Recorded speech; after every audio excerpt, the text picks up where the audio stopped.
আসসালামু আলাইকুম। কাজের কুকিংয়ের পক্ষ থেকে আপনাদের সবাইকে স্বাগতম। আজ আমি মুরগির মাংস রান্না করব বাটা মশলা দিয়ে। বাটা মশলা দিয়ে মুরগির মাংস রান্না করা আলাদা একটা স্বাদ, তাই আমি নিয়ে এলাম 3 টুকরো পেঁয়াজ, শুকনো মরিচ, আদা, গোটা জিরা 2 চা চামচ, এলাচ, দারচিনি, রসুন।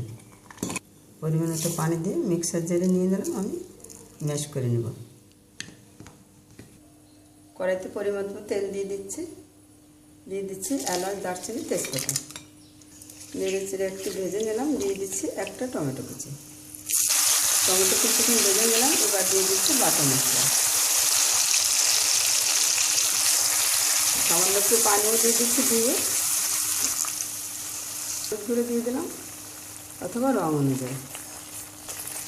মশলাটা আমি পানি দিয়ে ম্যাশ করে নিয়েছি, আর বাটিটা ধুয়ে একটু পানি দিয়ে দিয়েছি। সেই পানি দিয়ে আমি মশলাটাকে ভেঙে নিলাম। এবার আমি মাংস দিয়ে দিচ্ছি। আমি নিয়েছি একটা দেশি মুরগি। ধুয়ে মুরগিটাকে আমি কেটে ধুয়ে নিয়েছি। মাংস আমি একটু মিডিয়াম সাইজ করে কেটে নিয়েছি। মাংস নেড়ে চেড়ে নিলাম। এবার আমি পরিমাণ মতো লবণ দিয়ে দিচ্ছি। লবণ দিয়ে দিলাম। এবার আমি নেড়ে চেড়ে মিশিয়ে নিচ্ছি। এবার আমি ঢেকে দিচ্ছি। মাঝে ঢাকনা উঠিয়ে নেড়ে চেড়ে দিতে হবে।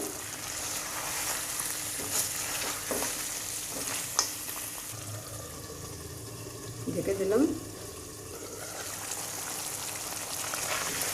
মাংস থেকে দেখতেই পাচ্ছেন পানি বেড়েছে। এই পানি দিয়ে আমি এইভাবে কিছুক্ষণ কষিয়ে নেব। আমি ঢেকে দিয়ে নেড়ে চেড়ে কিছুক্ষণ কষিয়ে রান্না করে গেলাম। দেখতেই পাচ্ছেন পানিটা শুকিয়ে দিয়েছে, আর মাংসটা থেকে তেল হয়ে দিয়েছে। দেশি মুরগির মাংস সিদ্ধ হতে একটু সময় লাগে, তাই আমি আর একটু গরম পানি দিয়ে দিচ্ছি।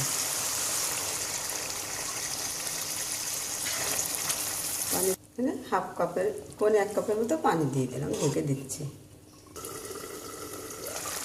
ঢাকনা উঠিয়ে নেড়ে চেড়ে দিচ্ছি।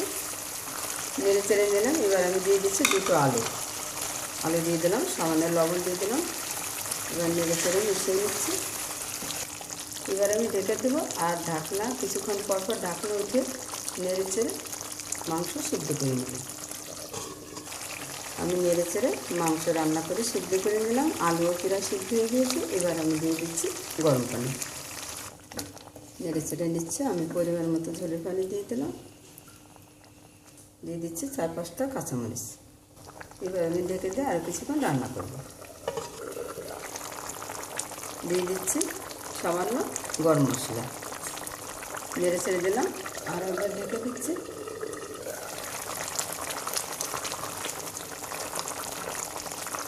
মাংস নেড়ে ছেড়ে নিলাম। লবণ দেখে দিলাম। সামান্য একটু লবণ ছিটিয়ে দিচ্ছি। আমি লবণও দেখে নিলাম নেড়ে ছেড়ে জন্য। এবার আমি ঢাকনা ঢেকে দিচ্ছি।